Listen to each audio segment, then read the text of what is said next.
is an Unspoiled Network podcast. This is Spoil Me, covering The Dark Lord of Derkholm by Diana Wynne Jones, brought to you by Patricia. In this episode, I cover the final chapters, chapters 26 and 27, in which we find out exactly what was going on, and I am really surprised at the retribution levied against Mr. Chesney. Welcome to Spoil Me.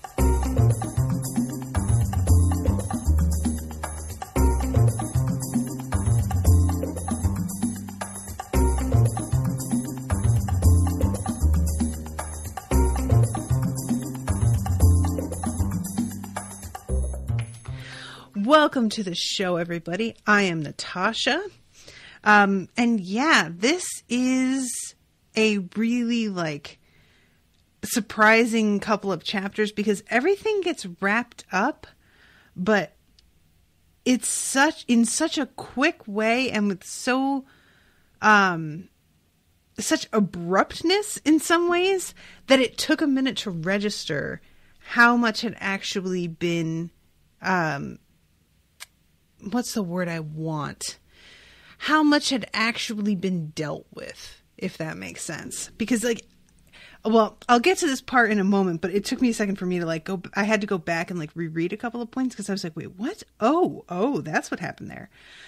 So chapter 26 begins with the pilgrims outside of Derk's place. And Derk is still in this deep depression here where he's living amongst the pigs and is just letting everything go. You know, he's losing a bunch of weight because he hasn't been eating. The house is really gross and disgusting. And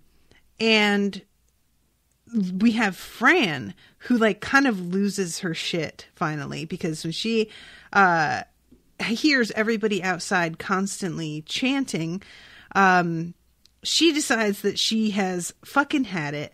And I'm going to read this part.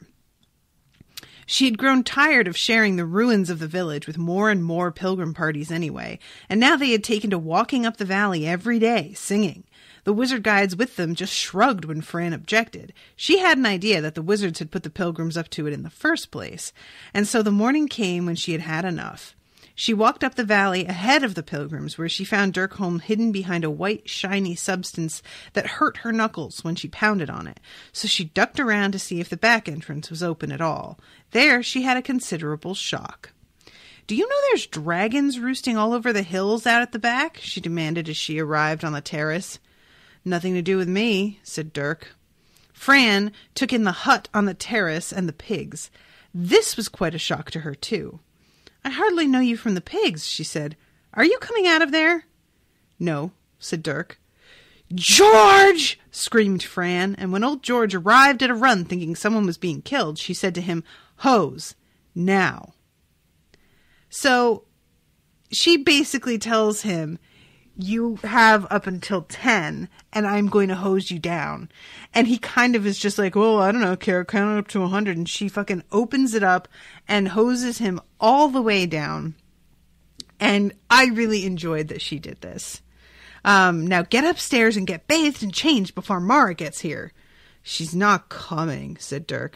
"Oh, yes, she is, if I have to fetch her myself," Fran announced, and hosed Derk away in front of her into the house, which I enjoy a lot.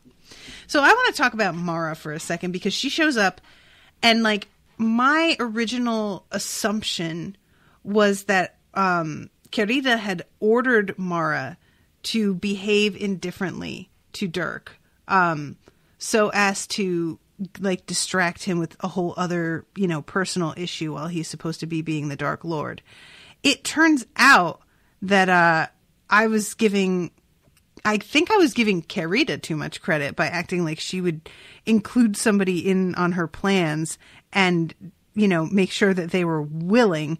Because what she did was she placed a spell on Mara to make Mara believe that she was going to leave Derk. That in Mara's mind, she herself had come to the conclusion that she was leaving him. And That's so much worse to me. I feel really bad, and I'm extra mad at Carita over this, I have to admit. Because, like, it's one thing to, you know, to get someone in on a plan with you, and it's another thing to, like, go in and fuck with somebody's mind, especially when you're messing with, like, their most important relationship. Maybe second most, depending on, you know, where they put their kids on that spectrum. But yeah, I'm really mad at her for fucking enchanting Mara instead of talking to her about it and just being like, I'm going to need you to act aloof and weird with him. I guess she didn't trust that Mara would do it. And I want to say I'm thinking she didn't trust her. I'm not sure if it's like, I don't think she'd be able to be a good enough actress to pull that off, or if it was more like, I don't believe that you are going to have the stomach for making Derk as sad as he's going to be when he starts to worry you're leaving. And I think that might be more of it. And I think she's probably right about that because, like, Mara's obviously, when she sees Derk again, she's apologizing profusely to him. And it's just like, I'm sorry I was so awful to you. Like, I don't know if she would have had the stomach for it. She seems to be very regretful even now. But yeah, Carita, damn girl, you were fucking cold-blooded. So yeah, then we have Fran, and Fran is just fucking coming in and handling this shit. And initially, Derk is kind of like irritated by it, but then later on when Mara comes back and she has Carita with her, it turns out that, you know, they come when almost half the mess is already cleaned up and they're still like, why is it so gross in here? And Derk is like, you know what? I guess it's a good thing that Fran, like, that I let her just have free reign because they would have been extra horrified if they got here when it looked the way that it did. And I'm going to, all the time he was bathing, and it took a while, he was rather astonished at how filthy he was. He could hear battle raging downstairs. Fran passed the hose to old George, who was glad enough to use it, and took up a broom herself. Derk heard the repeated crack of it hitting dwarfish heads. There was a great deal of yelling, screaming, and protesting mingled with the hissing of the hose. But by the time Derk had dried himself and put on clean clothes that had all somehow grown too loose everywhere, most of the yelling had stopped. As he came downstairs again, he could hear Fran and old George doing mighty works with hose and broom in the kitchen. The dwarves were all out on the terrace, sullenly cleaning out the hut. Colette was couched there among the broken remnants of black walls with a grin at the ends of her beak, keeping the dwarfs up to their work. I didn't think I liked Fran, she said to Derk, until now. The dogs are still chasing the pigs, by the way. So yeah, the thing with the dwarves is that they've been sort of eating Derk out of house and home. They've been eating a lot of things that maybe they shouldn't, including like the animals that belong to his neighbors as well. So they basically owe him a bunch of money to pay for all of this food that they've been eating that at the moment he had not been like worried about because he didn't give a shit about anything. But this leads to a whole thing with them later because they brought that tribute to Chesney, which they then think that they're just going to get back all of that gold. But it turns out that the dragons are going to take it, and they try and be like, well, we get more than this. And Derk starts to be like, oh, I don't know that I owe you more than that. And I can't remember who it is that butts in and says, you don't owe them anything. Like, what the fuck? But I will get to that part. But the dwarves are kind of a pain in the ass, is what I'm saying. So yeah, Colette says, Fran says you owe the mayor and the blacksmith for a herd of cows each, and the tailor for all his chickens, and 6 other people for goats, and Dad for several tons of vegetables, of course. Can you pay except by working? We could dock it from the tribute, another dwarf suggested hopefully. I don't think those dragons out there will let you, said Colette. Keep working. So yeah, this is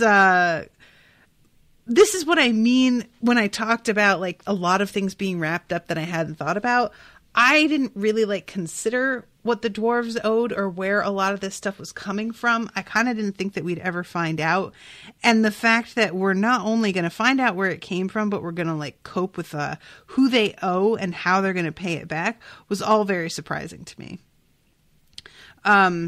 So then we have Elda turn up, and she says that Mum will be here as soon as she can. I was supposed to say that first. Kirita fell over again, and Mum had to help her put the people back in the cities, because they're in one of Mum's miniature universes and need to be made big again first, to prevent needless slaughter. So that's where everybody has been. They've been emptying out the cities to make sure that people don't get hurt by making them tiny and putting them into her miniature universes, which is crazy.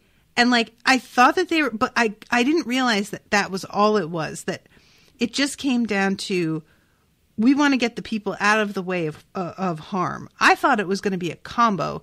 We wanted to get the people out of harm's way, and we were going to like teach them to rise up and defend themselves or something like this.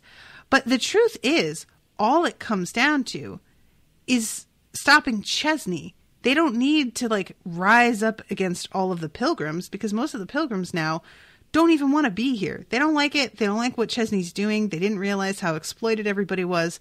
So there's no real need to like have a full out war, except with maybe some of the soldiers who like escaped the army. And that actually is one thing that I feel like we don't really get a good resolution on. And they're still skulking about in this universe. And I would like somebody who gets assigned to like track them all down. Because they are fucking bad news, man. And just, there's a lot of them, right? Like a fair amount escaped.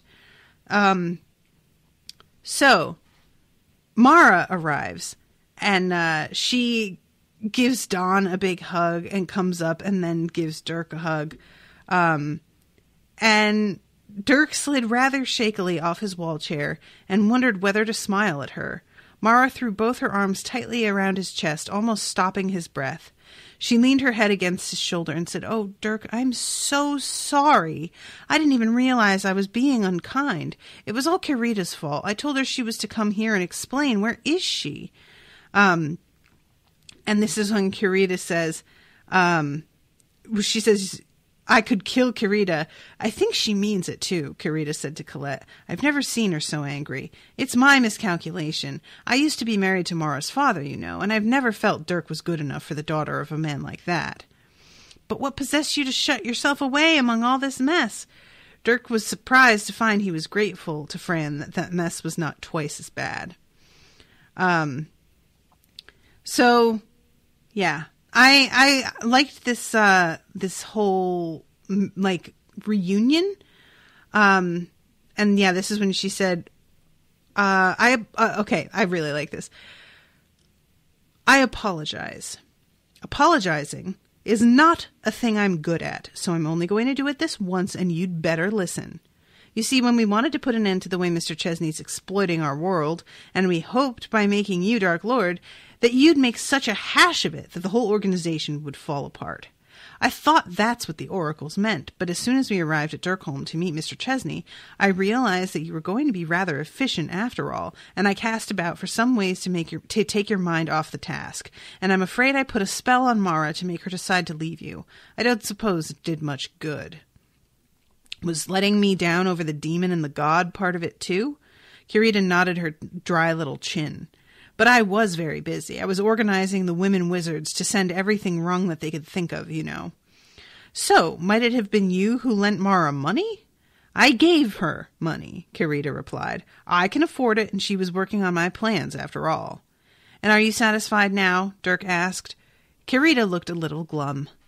"I'm not sure. I didn't in my wildest dreams ever think you'd shut the pilgrims out. I really don't know what's going to happen about that. I've done my best to exploit the situation by putting the women wizards out there waving placards that say 'Go home, pilgrims,' but I really don't know where we go from here. I think we may be in bad trouble. You wouldn't consent to open your gates again, would you?" Derk smiled down at Mara. "No, not yet." So, yeah. Then we have Shona turn up with pretty much everybody. She's got Jeffrey, the Ledberries, Dad and Mother Poole, everyone else in Blade's pilgrim party. And they get there and they're fucking starving. They've been walking for ages. And they attack all of this food that the dwarves had originally made for everybody else. So now the dwarves have to run and make more food. And later on, we find out that that Jeffrey, because I had taken a guess that what's her face, Suki, was Chesney's daughter, but it turns out that Jeffrey is Chesney's son. So I was right about Suki, but it didn't occur to me that there was a brother involved. And it turns out that Chesney doesn't want the brother involved. For whatever reason, he does not think that Jeffrey is up to the task of running this business. And he wants to get Jeffrey out of the way so that Jeffrey, and I'm going to read what it is that Chesney says, because I found this to be a little bit confusing, and I'll get there in a second. So first let's deal with everybody like being reunited. And Derk weirdly like watching Jeffrey and being like kind of jealous of Jeffrey's position in Shona's life. Which, you know, like he shows off a bunch of blisters on his feet, Jeffrey does. So he's not totally perfect, Derk thought with some relief.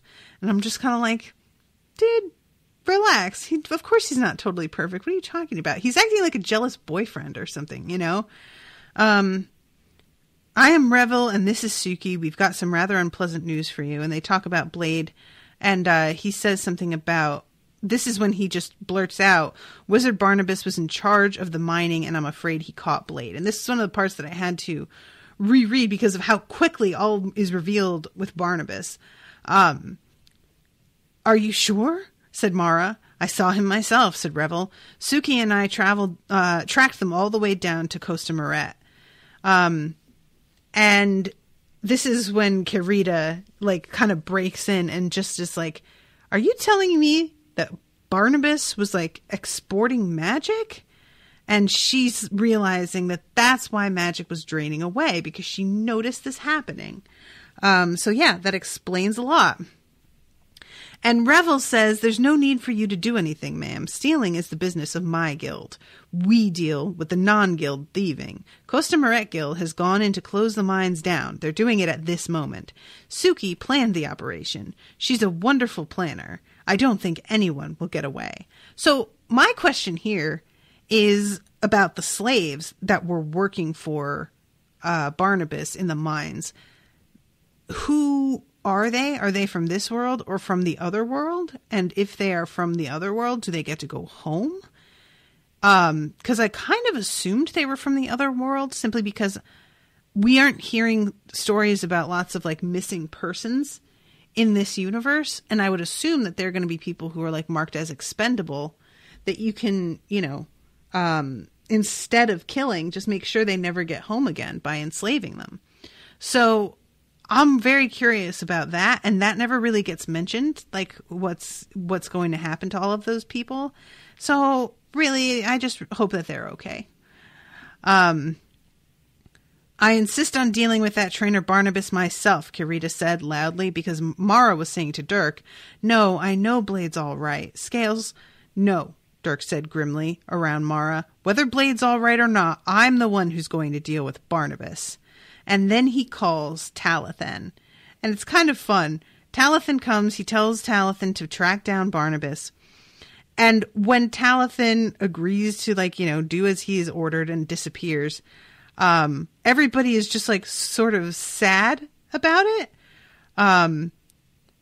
Prince Talathan bowed and swept Pretty and himself away inside the magic haze. Everything at once felt drearier. The pilgrims sighed, and Shona said angrily, he's welcome to Pretty, silly, fickle little horse, and then burst into tears. There, my love, Geoffrey said with his arm around her. I've heard this is the way elves make you feel. That's all it is.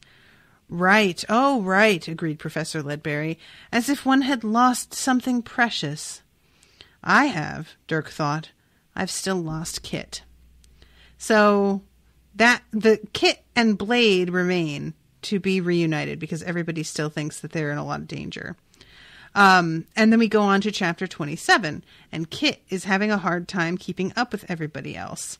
So Blade uses his translocation abilities to get them ahead of the rest because they keep on falling behind.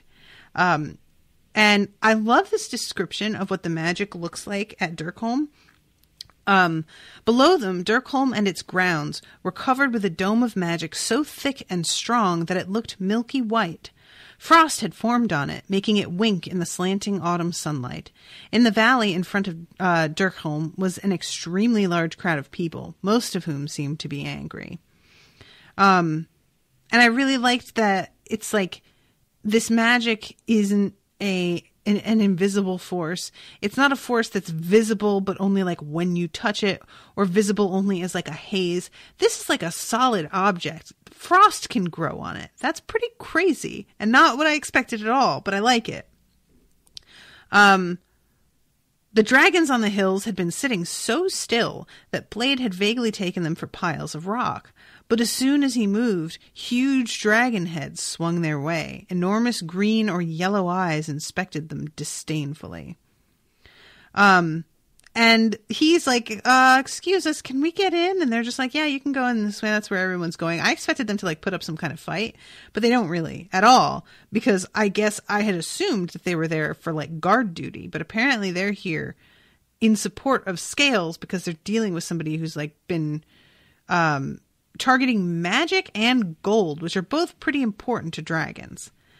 So they get in there, and I like that fucking Blade yells to Kit that there's a dragon after us, because Kit's taking so long to like wiggle his way through this little opening. But as soon as Blade says that, all of a sudden Kit finds it somewhere within himself to like really push it and get through.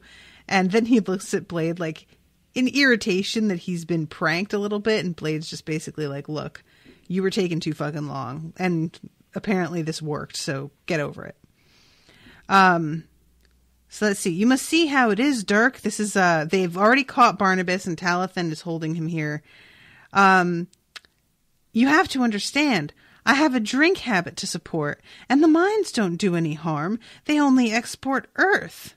Secretly, without anyone getting paid for it except you, Carita said from her seat on what looked like a ruined black wall. And the earth you export happens to be full of magic. Yes, well, I believe Mr. Chesney does sell it for quite a lot on the other side, Barnabas conceded. But that's nothing to do with me. I can explain. There's no possible explanation that can satisfy me, Revel said. He was leaning beside Carita with his arms folded, looking as grim and lordly as Talathan. You were stealing, and you are not a member of my guild. Wizards, I demand that this man is handed over to Thieves' Guild for trial. By our law, he should have both hands cut off. Barnabas shuddered and looked piteously toward Derk. Derk, you're my friend. Not anymore, Derk said from beside Mara. Kit and Blade exchanged glances. They had never seen Derk look so stern. Why did you take the spell off the soldiers? Derk asked.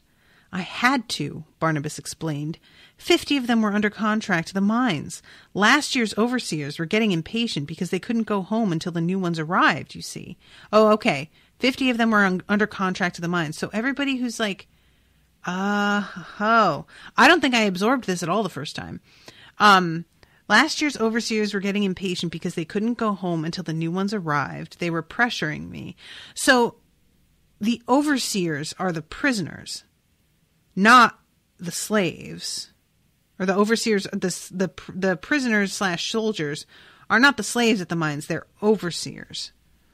And the new overseers were all stuck in the camp having to fight a battle every week. Oh, Patricia's saying, yep. Okay, cool. So then, are the slaves from this world? Which just, like, that's messed up. But, okay. And the new overseers were stuck in the camp having to fight a battle every week. Some of them weren't, Revel said. They kidnapped Suki. So, now shows up the fucking demon. Here goes a fucking unexpected turn of events. The demon eats Barnabas. Y'all, I was not ready for this. I didn't think the demon was like, I didn't think he was going to be like this. I don't know what I thought was going to happen with him. I guess I thought the demon would eat like Chesney if I was going to pick somebody. I'm going to read this to you. The blueness rose up around him. Barnabas's voice became a long, thin, bubbling noise. Talithan jumped backward as the demon began to spin. Its blueness spun faster and faster, and Barnabas became a twisted, dark swirl spinning inside it.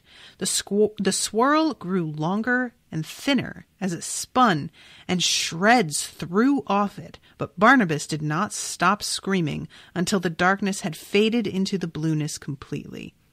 It seemed to take a century, though it only lasted for seconds.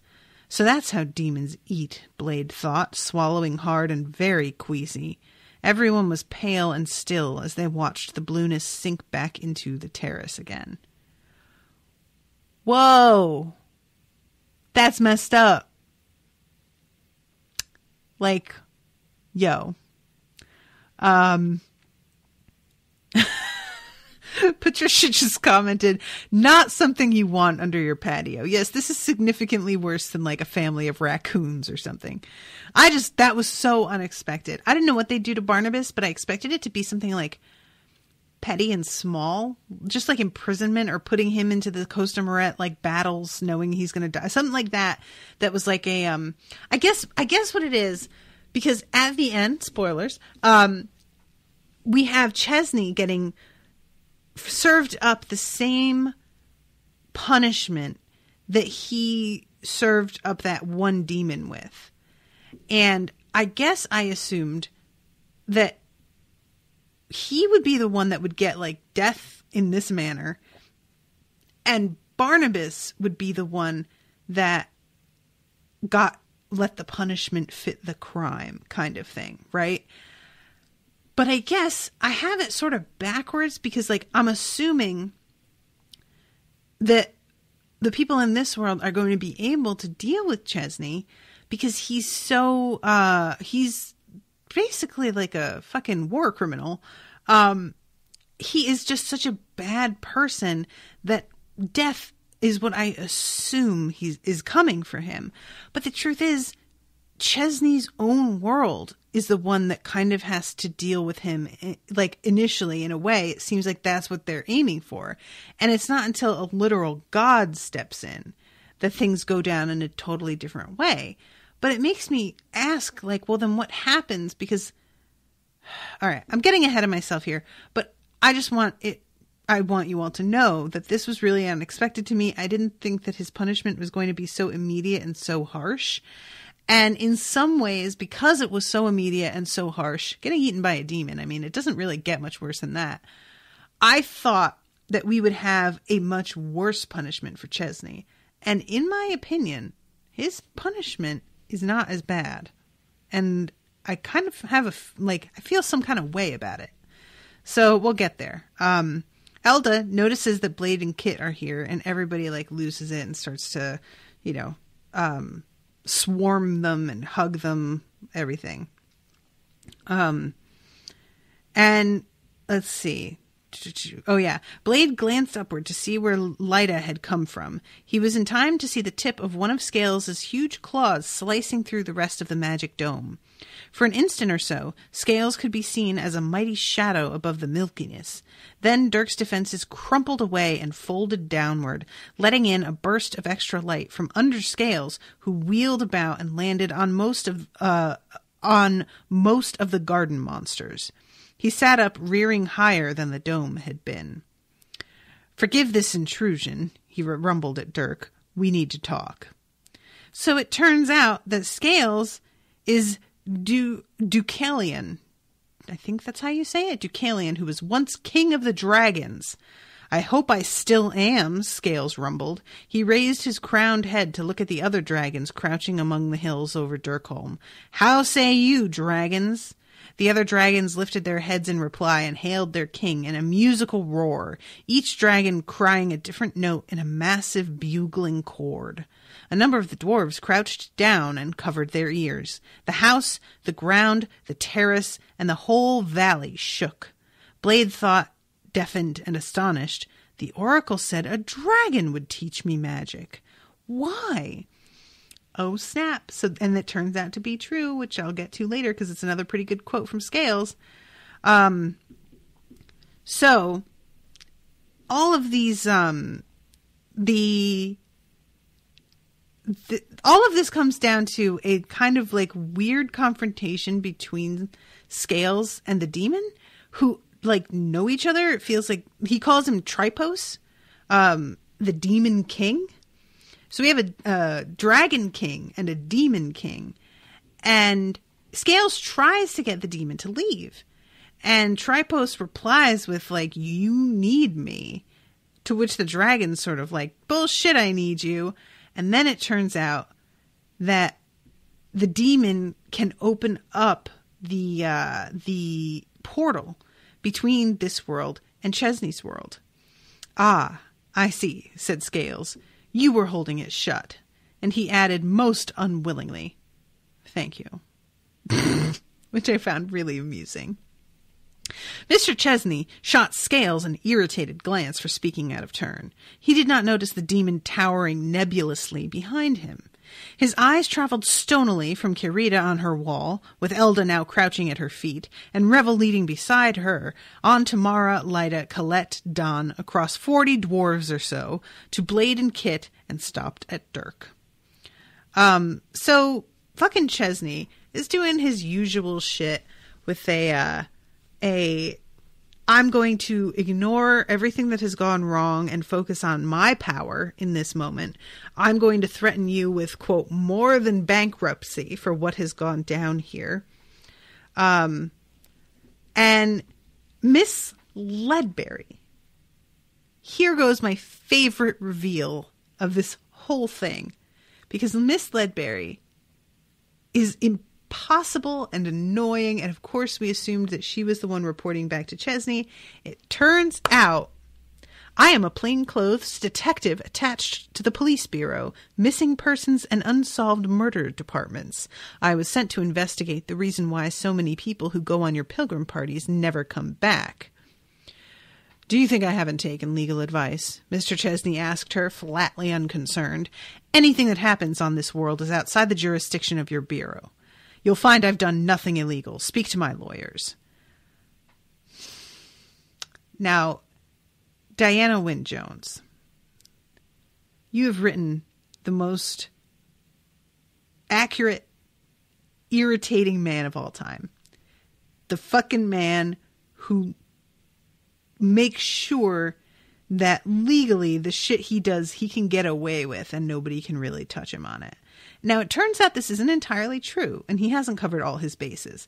But I cannot emphasize enough how, like, simultaneously irritated I was at the fact that he's, like, sort of untouchable, but also kind of impressed I was at the fact that Diana Wynne Jones made sure to have him be this type that, like, yes, he's a greedy, heartless bastard, but he's fucking careful about it. And that's key, right? Like, that's changes everything. Then I'd better put a word in here, Mother Poole said cozily. I work for Inland Revenue, and my inquiries suggest that the money for your insurance fraud and fees for bumping people off are paid in our world. The tax owing on both must be in millions by now, not to speak of the fact that most of it is illegal income. Don't talk to me about arresting this nice young bard's father, my dear. I can't wait to get you home, and Dad here's licking his lips. Dad Poole cleared his throat. I'm from the Monopolies Commission, he said. I was looking into the way you're the only one who runs tours to this world, but I've since been hearing about a certain mining operation you have here. Mr. Chesney waved a cold hand. I said, speak to my lawyers. You'll find I'm clean. Now, if you don't mind, I'd like to talk to my daughter and my stepson. Suki, Jeffrey. I said, come here. So here comes the thing. He's not going back with you, said Shona. No, indeed he isn't, Mr. Chesney agreed. I want to speak to the wizard who had charge of his party. I marked Jeffrey down as expendable myself. You did? You unfeeling, Shona began. Jeffrey said, I can speak for myself, love. So it was all lies about my getting experience of the tours, was it? And the ski lift and the car crash were intentional, were they? I did wonder. I can think, you know. I didn't want you taking a share of Suki's inheritance, Mr. Chesney said, shrugging a little as if this was the most natural thing. It's a considerable sum these days, that's all, and I'm not at all pleased with you for bringing Suki here with you. So here's my thing. I didn't want you taking a share of Suki's inheritance. But doesn't Chesney determine what her inheritance is?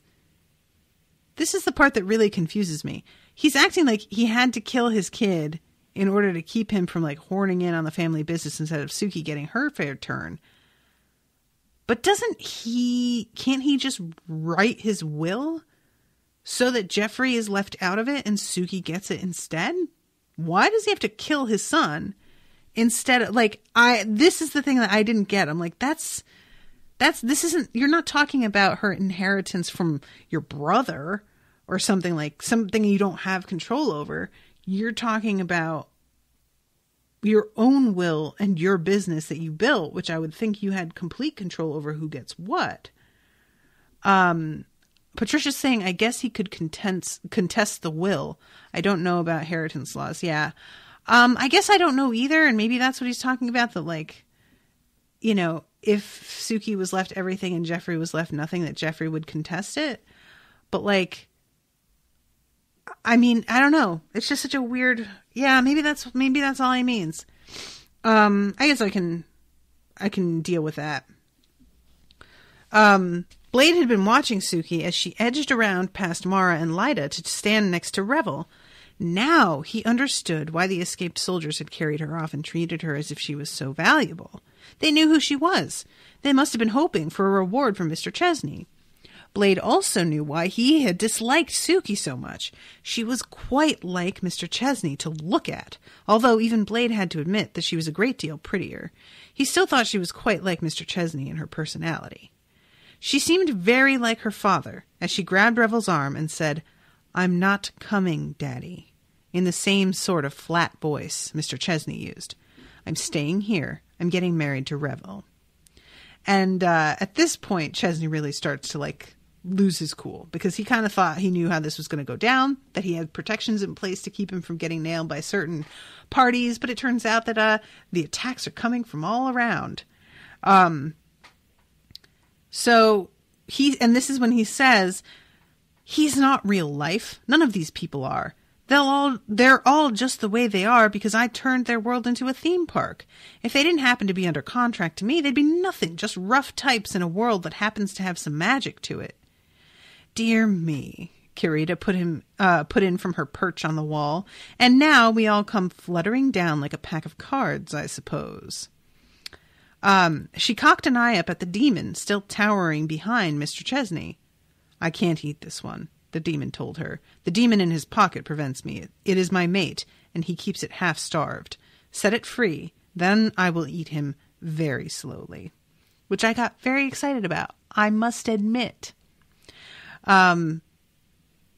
So finally, Mr. Chesney has to accept that she's not going to be coming with him. My dragons are being killed by inches because you keep them too short of gold. There's no suffering involved. I had an expert assess the exact amount they needed. I don't think much of your expert then, Mara chipped in. Who was it? Professor Ledbury stood up shakily. It was I, madam. I remember I told him it was only a guess. Here goes another reveal. Guys, there are so many reveals here. Prince Talathan seemed to realize that they were trying to make Mr. Chesney look somewhere else. He stepped forward. There is no lawfulness, sir, in the manner you took my brother and held him hostage to force the elves to your bidding.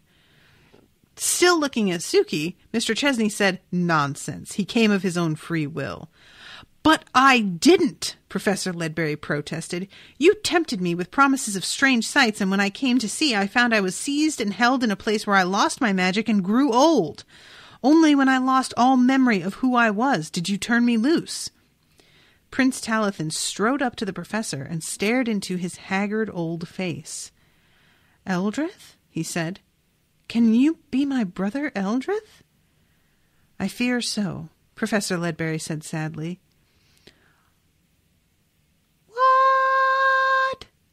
So Aldrich was with Miss Ledbury as if he were her brother.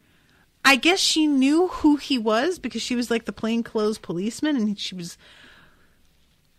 But he's an elf who aged because he went to our world, which is just like, is that the saddest thing, that you wouldn't age at all if you hadn't come here? Ugh, that's mean. That one, I had completely forgotten about that weird little, like, you know, subplot mystery, which I didn't think had any bearing on the main story, really. It didn't even occur to me.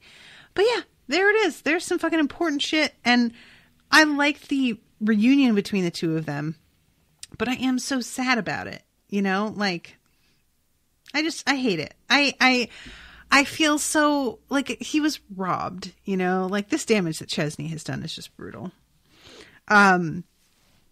Well done, Eldred, Miss Ledbury said, fetching out her notebook. We can close the file on you, at least. So, Elda's diversion arrived at that moment, and it was much more effective. She said afterward that she and Don had met it coming anyway, and simply encouraged it a little.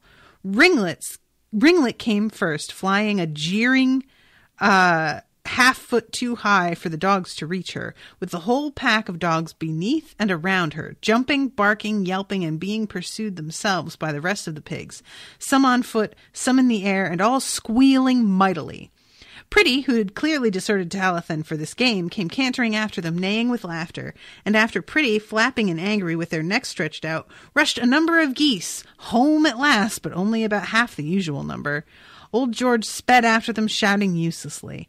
After him lumbered the friendly cows, mooing and bewildered, dropping cowpats in the confusion, driven on by Don and Elda.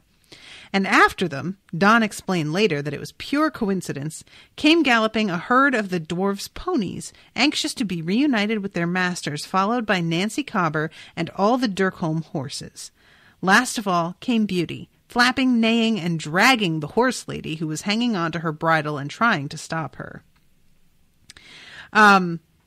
Almost everyone on the terrace was forced to roll, dive, or dodge out of the way of the stampede.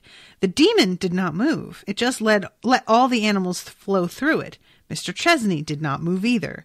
Blade watched him being shoved this way and that by the racing crowd of animals, and trying to pretend, just as he had before, that nothing was happening. That feels very on brand, as they say. While Blade was shoving himself and Kit aside to make room for Ringlet and the dogs, he kept his eye on Mr. Chesney and saw a blur beside him, and then the same blur again beside Carita.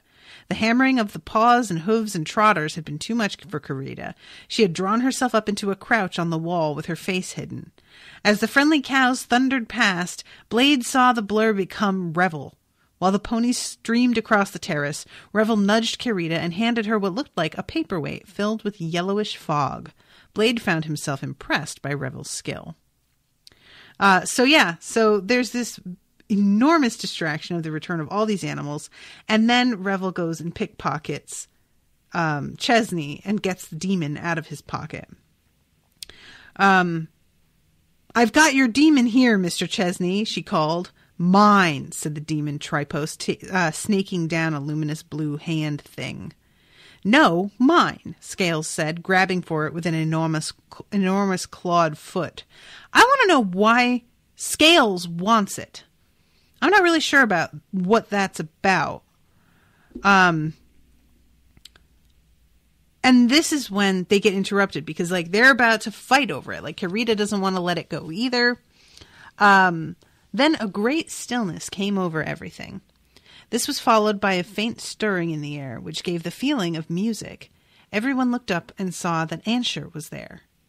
Blade thought the gods probably came out through the front door, but perhaps they came from somewhere else entirely. There was absolutely no doubt they were the gods, and I love this line. I highlighted this. They all had such a strong stillness about them that it almost gave you the feeling they were in violent motion, and there was a faint light on them that came from somewhere where the rules were different. I love that line so much. It's so good.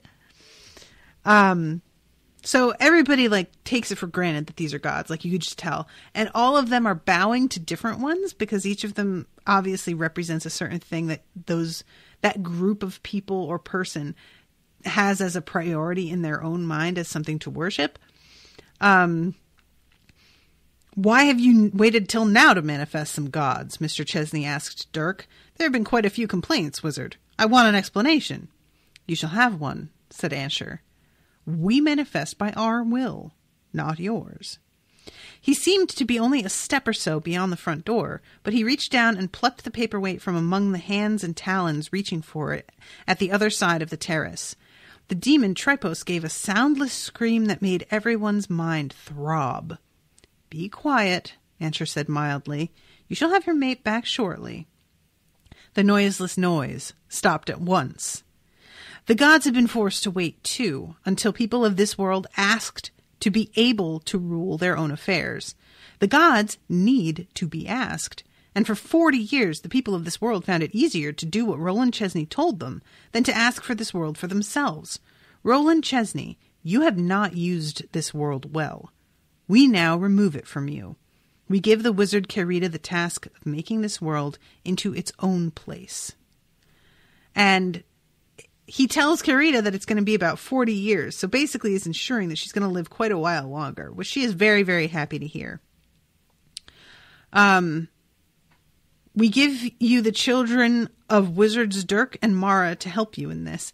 And for the same 40 years, while this world mends, Roland Chesney shall live as he forced this demon to live. Ansher held up the smoky paperweight. It was now clear glass. Small as it was, everyone could see the little dark figure of a person inside it. Mr. Chesney was no longer standing on the terrace. Answer shoved the paperweight in the fisherman's pouch at his belt.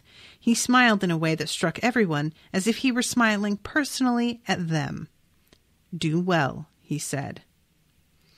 Derk sighed as Ansher smiled at him. It seemed hard, he thought, that High Priest Umru had not happened to be here.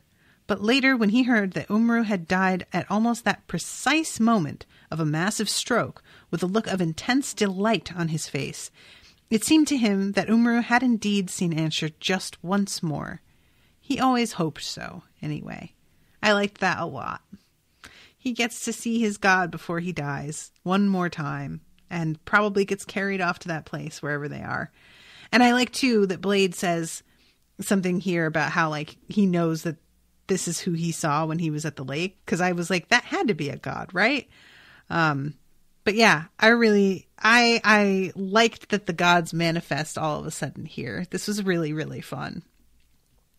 So Kerita begins to open up some portals because now that they're not being held closed by the demon, it's really easy to do.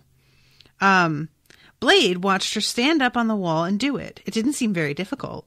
Derk waited until the weary, travel-stained people were climbing eagerly through, and then went to talk to Shona. She was with Geoffrey, Revel, and Suki, talking with Miss Ledbury and the Pools. Neither Geoffrey nor Suki seemed at all bothered to be without Mr. Chesney. In fact, Derk thought they both looked relieved. Which, like, yeah, that's pretty rough, man. Your kids know that you're, like, spending a 40-year prison sentence, and they're just like, thank God. So Derk says, this is another part where Derk is, like, kind of weirdly jealous of Shona's boyfriend. Derk took hold of Shona's arm. I'm going to Bardic College tomorrow, he said. I'll make them take you back, even if I have to bespell a lot of them. No need, sir, Geoffrey said, swinging around from Miss Ledbury. I'm going to do that. They'll do it. Derk had to admit that if Geoffrey told the bards, they were likely to stay told, but he felt the smallest bit hurt all the same. Shona was still his daughter. So yeah, it's just like Shona is in a relationship with a new guy who's taking care of her, and Derk is just kind of like, I still remember, like realizing that my dad did not know how to express that he cared about me other than by doing things for me. And I remembered that there was this one time that I had a dream where I was saying something to him about, like, well, I only ever see you when like you want to change the oil in my car or things like this. And in the dream, he said, I'm afraid you won't need me anymore. And it was one of those dreams that I woke up and I was like, I absolutely just had like a soul conversation with my dad, because he was not somebody who would ever say that kind of thing out loud or even necessarily have that kind of self-awareness. But in the dream, it was just like 100% true. And that's how I feel like Derk is. Not necessarily that he's incapable of showing affection, because he's not as like stunted in that way as my dad was, but it's certainly like his way of being the head of the family, you know? And I think that's the thing with a lot of fathers. When another man is able to step in and help take care of their daughter, especially because of, patriarchy, they feel 100% like they're being replaced. And that's not how it feels to their daughter. You mean more to us than just what you can do for us. But for a lot of fathers, they don't know what their role is other than that in our lives. And so if somebody else has taken that kind of thing on, you don't know what's left for you to do. And it's a bit of a shame. So the Mauve Dragon, by the way, that nobody really liked, came back and brought a bunch of Colette's gizmos that she made back to her. You're welcome. I've got real treasure now, the Mauve Dragon said, and snaked around off the terrace, causing another stumbling rush of people trying to get out of the way. So yeah, I found that kind of funny that this Mauve Dragon is just like, it can't even drop them off and be like, I thought you'd want to have these. She just has to add, I have real treasure now. And I don't know that she meant that to be as snotty as it came across, but girl, good. Just calm down. And let's see. Oh yes. So then comes the part where Scales tells Kit and Blade that he's going to teach them both magic. Is this because of what the god said? Only partly, said Scales. Mostly it was the sight of the pair of you in that sand pit with all the ability to get out of it and not knowing how to. That irritated me. Which, is that not the fucking truth? I loved that line. It was really, it really sums it up. So let's see. Oh yeah, the dwarves had descended on Derk and were arguing with him. If they've left 7 baskets, you can give them to us, Galadriel was saying. Derk was distracted too, thinking of how you made unicorns, but he had been counting on those 7 baskets of treasure to stay solvent with after all this. I don't think I owe you quite that much, he protested. You don't owe them nothing, old George said, rather red and breathless after chasing the animals. They ate the little monkeys and the big hen and had a try nibbling your nylon plants, and ask Fran what they did in the kitchen. She's got supper started. And yeah, he needs to hang on to those, and these dwarves are going to have to just be cool. Just, guys, your world got saved and you're going to have to count that as a win and move the fuck on. So Mara says that she's going to conjure a feast, and Derk says, can you do that? He wished it were something he had the knack of. He meant to go on to ask her what she thought of a unicorn in the family, but instead, the perfect idea came to him at last. Mara, what do you think to us having a winged human? Derk, said Mara. Oh, yes, well, why not? Why not indeed? I don't know about this, Derk. I don't know about this idea. A winged human. Maybe. But yeah, that's the end of the book. So yeah, like I said, there were so many reveals, so many people pretending to be other people, so many people pretending to be on one side when they were on the other side. It was just a lot. And it was really fun. So this was just such a weird book. I really enjoyed it. Thank you, Patricia, for commissioning this, because Patricia, I think, commissioned every single episode for this book. But yeah, it was just so not anything that I expected. I didn't really have an expectation, I don't think, going into it really. But, you see a cover with a fantastical beast and somebody riding on his back, and you just figure it's going to be some epic battle kind of thing. And then it turns out to be a very specific small story. And I mean small in that it's there's a very specific issue. This isn't a small story in that it takes place within a small group of people, because there's a huge amount of people like involved in it, but it's not what I'm thinking of. She's saying epic fantasy. Yeah, I guess that's like what I was expecting, and that's not really what it is. Sea Star says, thank you for reading this, Natasha. It was a lot of fun to hear you discuss it. Yay, thank you. And thank you to Patricia again. So I'm going to wrap this up. A little bit from now, I'm going to be doing the next episode of Veronica Mars, season 2, episode 2. So if you guys want to join me for that, it'll be, I think it's like an hour from now. And again, thank you to Patricia. I think you commissioned the beginning of another book that I haven't purchased yet, so I haven't started that one. But there's something else coming down the pike, so everybody stay alert. And until next time, toodaloo, motherfuckers.